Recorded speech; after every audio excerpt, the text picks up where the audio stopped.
ये वजीफ़ा है कि जिनको पक्का पता हो कि दुआएं कबूल नहीं हो रही या मुजीबो, इसमें अल्लाह का।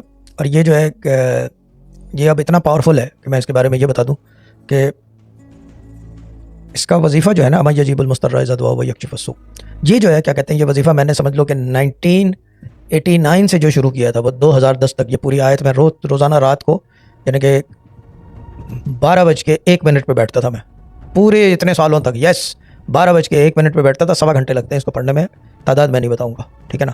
और ये भी नहीं बताऊंगा कितने दिन पढ़ा जाता है कि एक फेरा हो जाए। और इसकी पावर का जो यानी कि ये बता दूं कि मैं अपने पर्सनल एक्सपीरियंस, वैसे तो बहुत है मगर एक एक्सपीरियंस मैं लाजमी बताऊंगा। मेरे एग्जामिनेशंस में कुछ मसला बन गया था, मेरे अपने इम्तहानों में।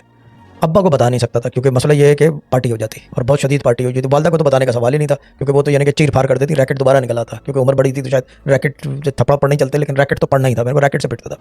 चीज़ ये है कि मैंने जो है ये वजीफ़ा पढ़ा था उस वक्त, लेकिन पढ़ा उसको ऐसे था कि जो मुंजमद तादाद थी उसकी जितने दिनों में ख़त्म होता था, मैंने वो तादाद एक रात में पढ़ी है और रातों को पढ़ता था वो बैठ के। और 12:01 पे बैठता था और 7.5 घंटे लगते थे उसको पढ़ने में। मैं बात कर रहा हूँ 19 की ग्रेजुएशन की, मैंने कहा मस्ट बी 24-25 की बात कर रहा हूँ एज की।